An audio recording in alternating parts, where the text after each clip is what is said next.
अस्सलाम वालेकुम वीवर्स, अल्लाहुम्मा सल्ली अला मुहम्मद वाले मुहम्मद। Welcome to my channel S law learning and I hope कि आप सब खैर आफ़ियत से हैं। अल्लाह ताला आप सबको खैर आफ़ियत से, सेहत याबी से, माल और दौलत से, हर तरह से आप पर अल्लाह खैर करे। नमाज अल कुरान दुरूद पाक पढ़ते रहें। आप सबको मैं अपडेट करना चाहूँगा जो बाउद्दीन ज़करिया यूनिवर्सिटी मुल्तान के लॉ स्टूडेंट हैं। जैसा कि आप सभी जानते हैं, पोर्टल पर अपडेट करने के बाद अपनी तमाम तर आपने तफसील जो दर्ज करवा दी है। अब मामला जो है हार्ड कॉपीज़ पर आ गया। तो हार्ड कॉपीज़ में अभी जो हैं कुछ अपडेट्स की गई हैं, जिसमें एनओसी, इसके अलावा जो है अडूमी सेल और थर्ड एक एफिडेविट। ऐसे तमाम व्यूवर्स जो सरकारी मुलाजमीन हैं वो थोड़े से शॉक्ड हैं कि हम लोग अब क्या करें, क्या हमारी डिग्री का यहाँ पर फाइनल एंड हो गया। तो मैं आप सबको अपडेट कर दूं कि यार अगर आप सरकारी मुलाजमीन हैं तो इसमें आपको परेशान होने की ज़रूरत नहीं है। आपने करना क्या है, चाहे आप फेडरल में काम कर रहे हैं, चाहे आप सेंट्रल गवर्नमेंट में काम कर रहे हैं, आपने क्या करना है, आपने अपना मुतलका डिपार्टमेंट में, ठीक है, आपने अपने मुतलका डिपार्टमेंट में इस बात की खबर दे देनी है। वैसे तो मैं आप सबको अपडेट कर दूं, सेकेंड एनुअल 2019 के रिज़ल्ट के अनाउंसमेंट के बाद वैसे ऐसा बहाम तो नहीं पाया जा सकता कि सरकारी मुलाजमीन लोग इसमें शामिल हैं, क्योंकि 738 स्टूडेंट्स को रिज़ल्ट और उनकी अनाउंसमेंट से पहले ही जो है सप्लीमेंट्री से निकाल दिया गया था। लेकिन बाद अगर इन्हीं दिनों में साल कबल, 2 साल कबल, 6 माह कबल पहले किसी ने अगर सरकारी नौकरी ज्वाइन की है तो वो लोग क्या करें, या इससे कबल भी वो मुलाजिम है तो क्या करें।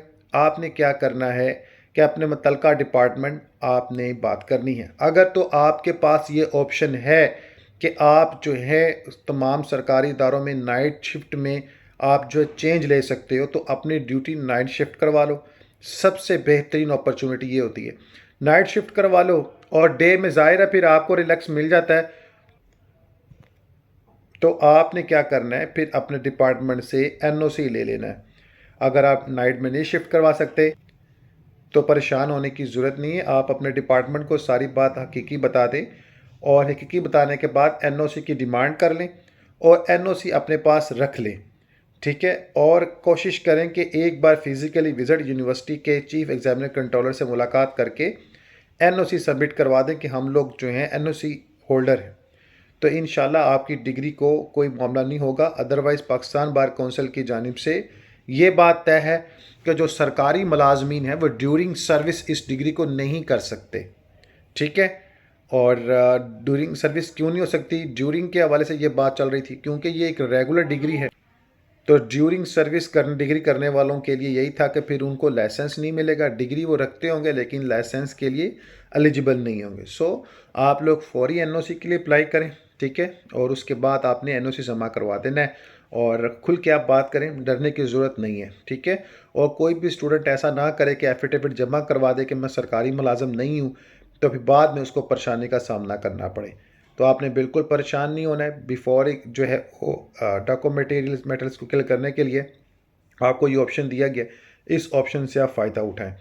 और ऐसे तमाम व्यूवर जो मुकम्मल फेल हैं वो तो अभी थोड़ा इंतज़ार कर लें। अब स्केजूल आने वाला है पार्ट 1 के एग्ज़ाम का, तो फिर उसको एग्ज़ाम को फेस कर लें और डॉक्यूमेंट आपको सबमिट करवाने पड़ेंगे आफ्टर जो है सारे मौके पर फेस करने हैं। ऐसे सरकारी मुलाजमत जिनका पार्ट 1 क्लियर है वो पार्ट 2 के लिए क्लासेस के लिए पोर्टल पर अप्लाई कर चुके और आपने पार्ट 2 की सबमिट करवानी है फ़ीस। इसके अलावा ऐसा कोई सरकारी मुलाजम जिसका पार्ट 1 में कोई सप्ली है तो वो भी अपनी जाकर फ़ीस सबमिट करवाएगा डॉक्यूमेंट के साथ। बाकी मज़ीद अपडेट्स अभी इंशाल्लाह करते हैं, लेकिन आपने परेशान नहीं होना है, एनओसी को यकीनी बनाना है।